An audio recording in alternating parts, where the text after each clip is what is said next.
Thank you, Mr. Deputy Speaker. Mr. Deputy Speaker, I rise on behalf of the good people of St. Barnabas and those persons that reside in the community of Coconut Grove, Big Palm, Black Village, Rock Crusher, and Oakfield, Mr. Deputy.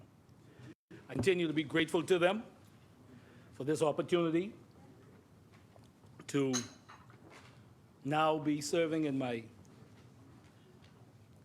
second time in this honorable place, Mr. Deputy.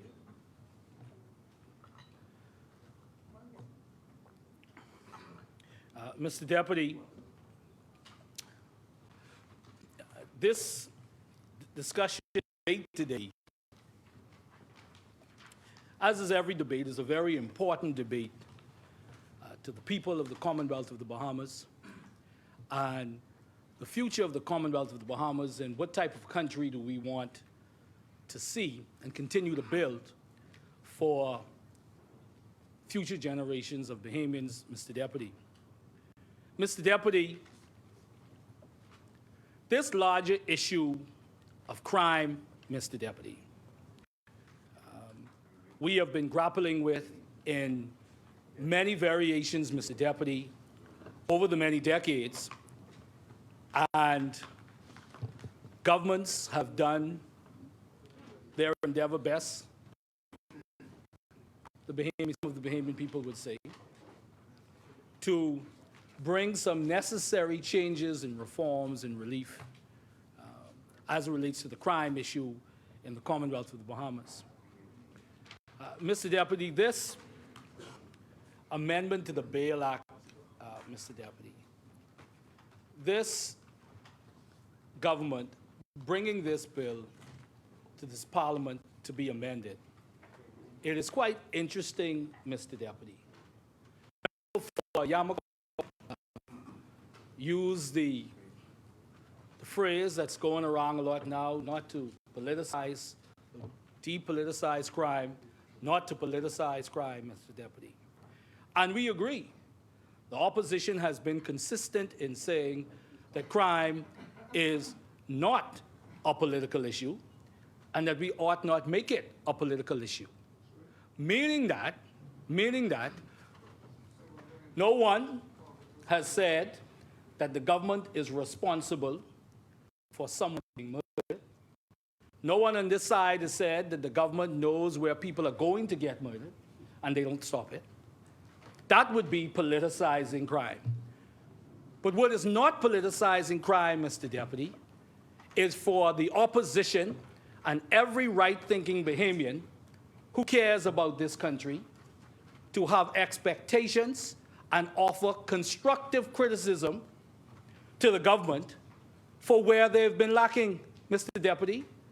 After all, what are governments elected for if not to provide significant progress and relief to the Bahamian people in a way that they can feel, that they can acknowledge, and that they can see that is manifested in their daily lives. And I heard the member for Yamakwa, talk about the two sides of our mouths. Mr. Deputy, it's amazing, Mr. Deputy, it's amazing. When there's I know for me as a member of Parliament, when there's a particular debate on the horizon, and as these are taken, as I'm sure many of us will do, you get into your research to understand some of the complexities of some of the more complex issues and complex bills, if you will, particularly if that issue isn't necessarily within your wheelhouse, so to speak, and that you have to read up on some things to understand exactly what is being achieved, and to talk to persons, in the profession and in otherwise that's related to a particular bill, Mr. Deputy.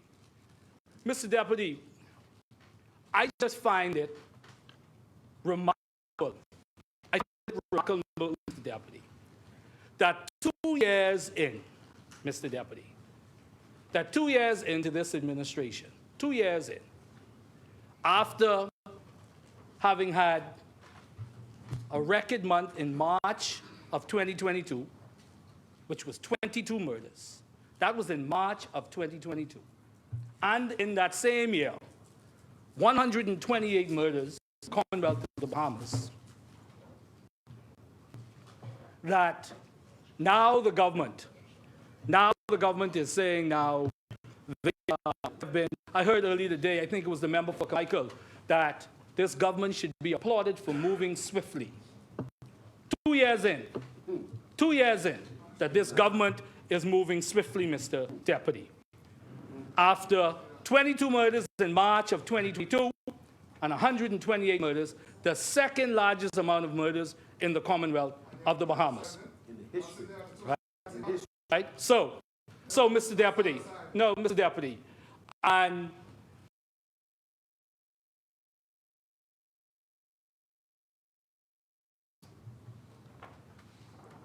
being desirous of not having this issue politicized does not mean you are free of criticism for what you didn't do and what you have not done. Because we have consistently said that the government,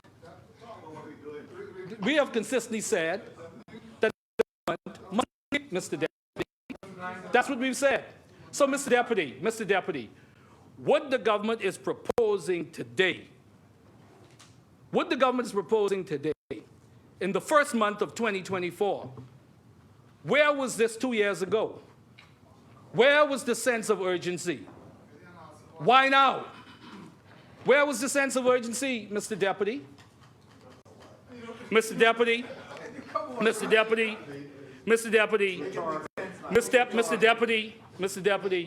you know, history can be very instructive, Mr. Deputy.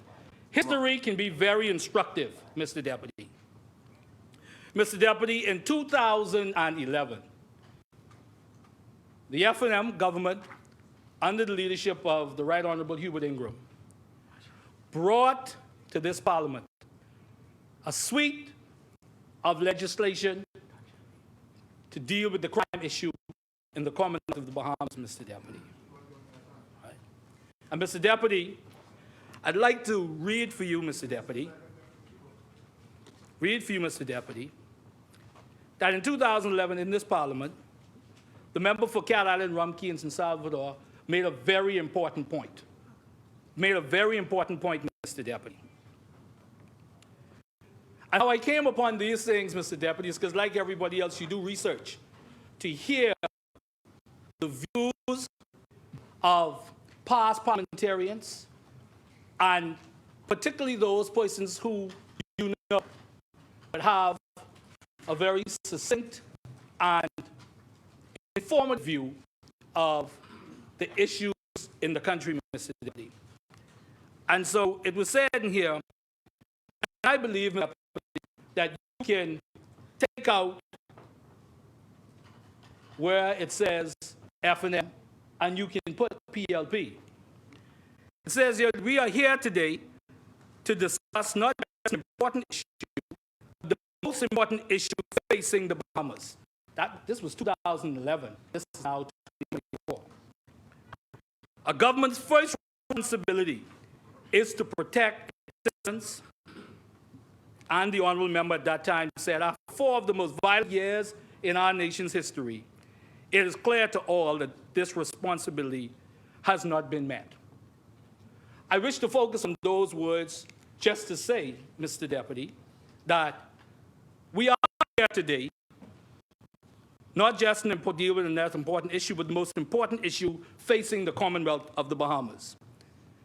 And I do believe, as the honorable member said back then, that a government's first responsibility and its priority is to protect and to keep the Bahamian people safe, Mr. Deputy. Mr. Deputy, you know, I saw the blueprint for change, right? The blueprint for change. The blueprint for change. The Bahamian people call it the blueprint for pain. Yes. Right? Bahamian. And Mr. Deputy, tackling crime. Tackling crime, Mr. Deputy. The PLP will ensure that the necessary reforms are executed for a safe Bahamas. We ask the government to put this in their political platform. This is what they promised the Bahamian people. So the point is that you don't get to say, now that you're not, or that you have not fulfilled that particular promise to the Bahamian people, you don't get to say now that you don't want constructive criticism, Mr. Deputy. It is something that they have promised the Bahamian people, and it is something that they have not delivered on, Mr. Deputy. So we bring it now to this debate, Mr. Deputy. Honorable member, which I thought threw a low blow at this opposition, and the honorable member for East Grand Bahama got up and rightly defended our position. Right? First of all, I haven't heard anybody get up here to advocate, in his words, that that bail offenders, or what was his words? What did he say? There are bail offenders that we are advocating for a certain category of people who are, you know. So that's what he said. So, Mr. Deputy, in the same breath, he talks about depoliticizing crime, but makes a statement like that. He makes a statement like that, Mr. Deputy. But the Bahamian people see that for what it is, Mr. Deputy.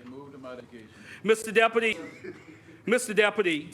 Deputy, this particular bill and what we are doing here today, in that same contribution by the honorable member for Cat Island relative to crime during that particular time in the Commonwealth of the Bahamas, and in response to the Free National Movement and the Prime Minister at that time, the Right Honorable Hubert Ingram, Mr. Deputy, in the speech, and I thought that this too was instructive because I believe that it can be adequately appropriated today for this debate, which is these crime bills, obviously the honorable member was talking about at that time, are the answer to the wrong question. The question, and I'm going to read it, and then I'm going to fix it again. The question the F&M clearly asked themselves was, what do we do about the political problem we have because of our obvious failure to fight crime? That can be asked today. The question the PLP clearly asked themselves was, what do we do about the political problem we have because of our obvious failure to fight crime? Yes, sir. What the F&M should have asked themselves is, what are the most effective measures to prevent, prosecute, and punish crime? So I switched that out. What the PLP, what this government should have asked themselves, what are the most effective measures to prevent, prosecute, and punish crime, Mr. Deputy? Mr. Deputy, the interesting thing about this discussion on bail, if you would look at the various utterances, Mr. Deputy, the various utterances on the whole idea of bail over the years and the decades, right? Mr. Deputy, Tribune article says he is not at odds with PM on Bail Act, right? And it said that Attorney General Ryan Pinder said his view that the Bail Act does not need to be amended is not at odds with the Davis administration's move to amend the law. Right? Also, he says there's adequate protection and adequate ability for the judiciary to deny bail in certain instances. Right? And I'm going to tell you for a minute why that's very instructive. Right? Mr. Deputy, this is Tribune article, September 19th, 2014. Monroe, you don't need new bail restrictions. You need faster court cases. Monroe Monroe, the member for Freetown, you don't need new bail restrictions. You need faster court cases. Okay. A prominent lawyer said the government should focus on promptly trying accused criminals to keep them off the street, as he explained. Why it was unnecessary for new bail restrictions, Mr. Deputy.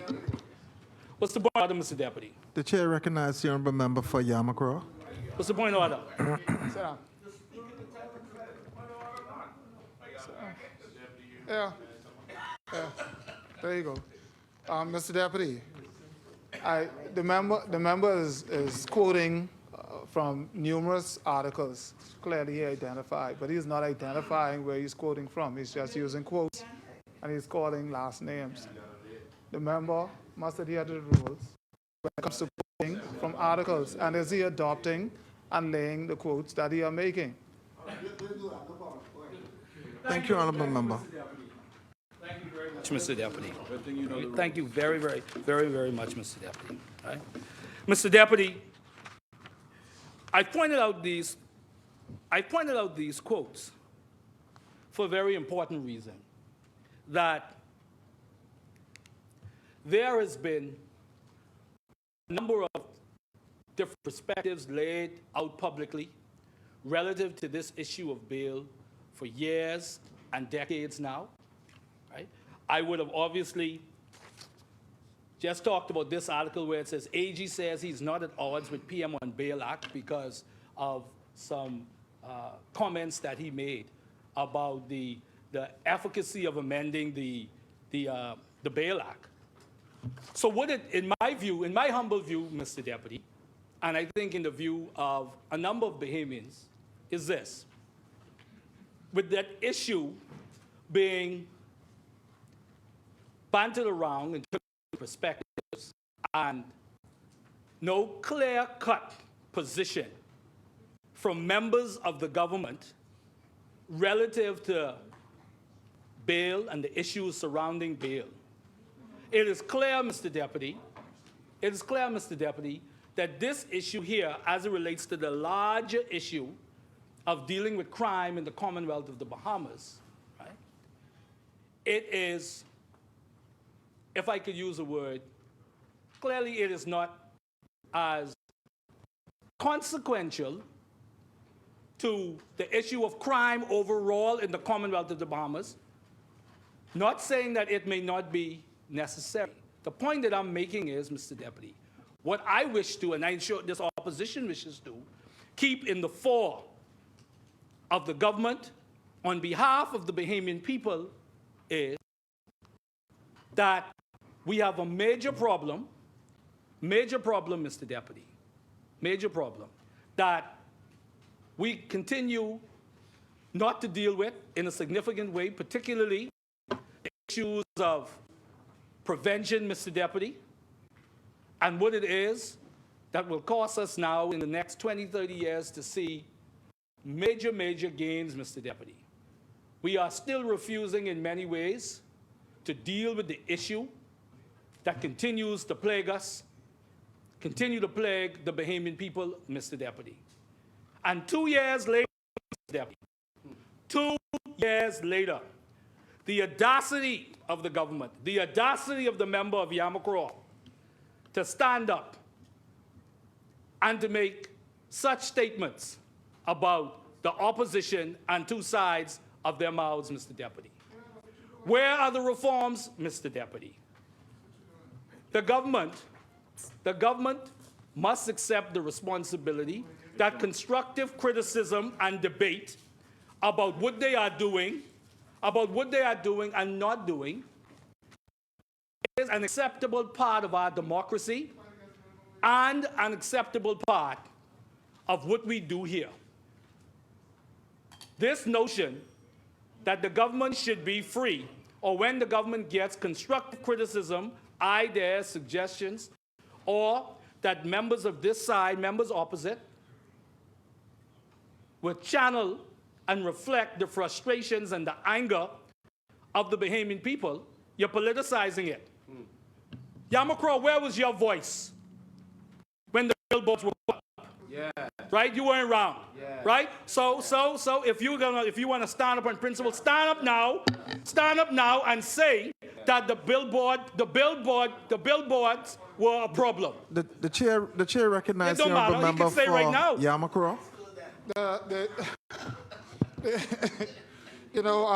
Mr. Deputy, if the good member was listening, I sent a message because that's so easy to where I was when the billboards went up. And if he is talking about the billboards, I asked him before in this parliament, and I implored all of the younger members of parliament, I did it just now. I said, if we can, as younger members of parliament, as newer members of parliament, not follow a trend of politicizing, that is when I made the comment. So the member don't need to go back where it was on the I'm asking today, and I've asked already, that we should not politicize crime. We are seeking to prevent repeat offenders from wreaking havoc on our streets. Clearly, they're using the bail loophole to go on the streets and recommit the same crimes over and over and over again. We're taking that from them in efforts to make the country safer. Our view is that persons are abusing the bail system. This bill seeks to prevent that as much as possible. That is my view. And I'm asking the member to just have a level of professional integrity and speak out of one side of his mouth. Mr. Deputy, first of all, I can use a Bahamian vernacular, and I hope this is parliamentary. Member for your you just reach, right? So the member just reach. The member just reach. Mr. Deputy, the member and members of the government continue to try to avoid this responsibility, Mr. Deputy. And the only point I'm wishing to emphasize, Mr. Deputy, is that as a government, you don't get to choose when you want to take a day off from accepting the responsibility, or the constructive criticism that the members of the opposition or the Bahamian people lay at your feet, Mr. Deputy. I asked the honorable member, who has talked about depoliticizing and talked about on his feet just now, Mr. Deputy, about the younger politicians. And so the member for Yamakura, in being one of those younger politicians, had the opportunity just now and to stand up and say, you know what? What happened with those billboards? It was a disgrace, and that was politicizing. But again, Mr. Deputy, he wouldn't say that, Mr. Deputy. Yes. He wouldn't say that, Mr. Deputy. Sully our international reputation. So, Mr. Deputy, and Mr. Deputy, and Mr. Deputy, and Mr. Deputy, as you saw today, Mr. Deputy, with a number of the contributions today, particularly, actually, whether in this House as we debated, because there are a number of attorneys in here, a number of them have spoken either through their contribution or, as in the case, the member for Fort Charlotte, who would have got up on his feet to make some interventions, right? Even in their professional capacities, right, there's a legitimate discussion and debate going on in the Commonwealth of the Bahamas. So why, if that discussion is going on out there, right, by senior persons in the legal profession and everybody in the legal profession, that discussion is going out there, to say that that discussion going on in here is offensive, basically, and say that it's an issue, I think it doesn't do to what we do in here or to the Bahamian people, Mr. Deputy. Because the Bahamian people are much smarter than a lot of us give them credit for. Because the reality of it is, the questions that have been asked by this opposition so far are legitimate questions relative to this bill, the implications of the bill on many aspects of jurisprudence in the Commonwealth of the Bahamas, and it's a legitimate debate. It's a legitimate debate. So, Mr. Deputy, for the honorable member or any other member in the government to say that anything that's short of us just standing up and saying, oh, we support the bill. Yeah, please. Anything short of that. That's not what we were sent here for. Please. We weren't sent here to be a rubber stamp. It doesn't work that way, right? And it doesn't diminish anybody on this side who has a legitimate question, Mr. Deputy. And Mr. Deputy, you know, and Mr. Deputy, Mr. Deputy, the thing is this, in life you have to understand your limitations, and what I mean by that is this, right? One of the particular things during this debate today, right? While I did a year and a half of law school, I am not a lawyer. So there were certain things I wanted to hear from these members who's in that profession on both sides. 15. Right? How much? How many? 15. At least 15. I wanted to hear from the member for Fort. I wanted to hear from the member for Fort Charlotte, who is a senior attorney in this country, and that debate, that's a benefit to us. So don't come in here, Mr. Deputy, if you will. Don't come in here and try to diminish, Mr. Deputy. Go pay that medical bill. Mr. Deputy, right? So don't come in here Members, and try to diminish the words of the opposition. Exactly, yes, sir. Don't lock women up. Because we are doing our parliamentary duty and our duty to the Bahamian people to ask questions about the efficacy, the effectiveness of a piece of legislation that has far-reaching effects. And if you simply put this in the realm of, this is just about the would-be offenders who are on bail who offended, and just put it in that category alone, then clearly you ain't read the bill. No. Because it ain't that simple. That's one aspect of it. And the reality of it is, with any piece of legislation or any law that's enacted, one of the fundamental questions that you always have to ask is, all right, that in your practice, are you creating any deeper problems? And you find ways to make it better. That's what we do. That's what we do. That's what we do, Mr. Deputy. There have been lots of times when pieces of legislation have come here, and the governments that are smart say, you know what? Those amendments that were made by the opposition would make this bill better. And obviously, over the decades, amendments happen. I mean, we're doing it now. Amendments happen to bills. Yes. So the point is do not try to belittle or diminish the view of opposition that's reflecting the concerns of the Bahamian people. Yes, they want to answer the crime, but this ain't about this the shiny object in the room, and that's the shiny object, and no matter what is said, push it down their throat. Right. This is a very important intellectual debate on a piece of legislation that's going to impact our country, just like other pieces, Mr. Deputy. But what it seems that some government members want, including the member for Yamacraw, is, you know what? We're getting a lot of this pressure on crime. We don't want you to add constructive criticism. We don't want y'all to add constructive criticism. We just want y'all to say, hey, we ain't all the way. But it's amazing, Mr. Deputy. No, the honorable member talks about.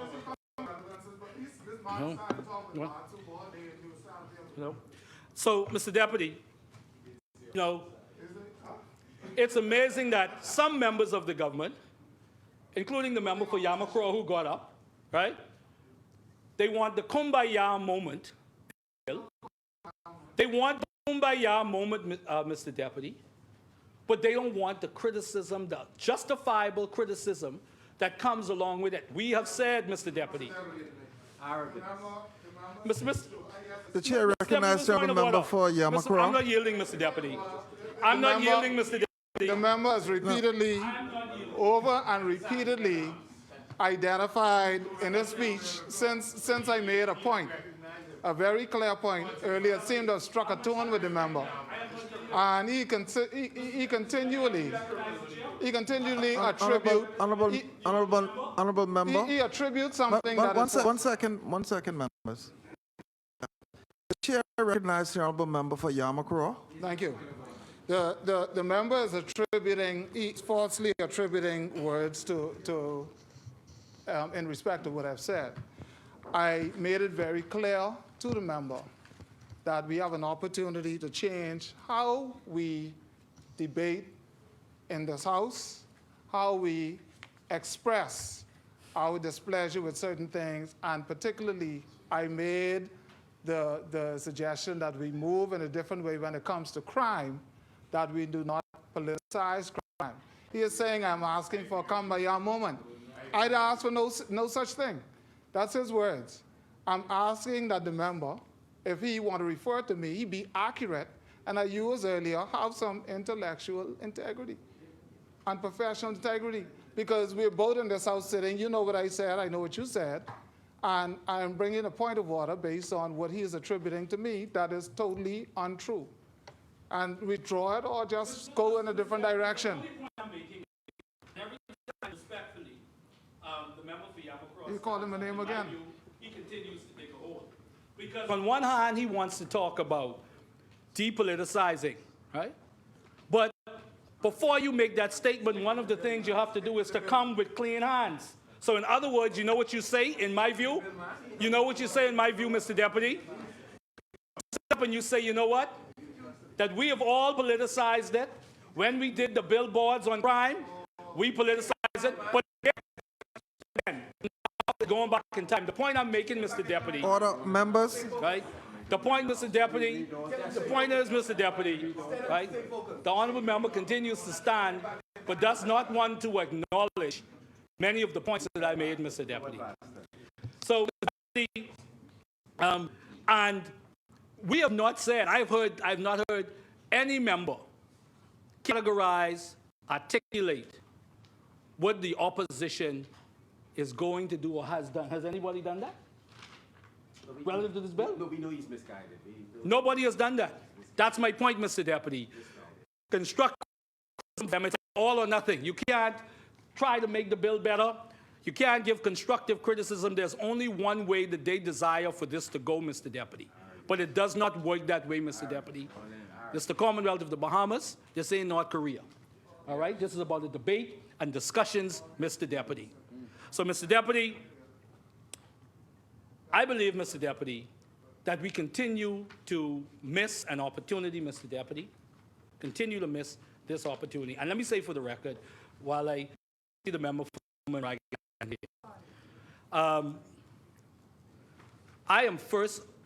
we are first Bahamians.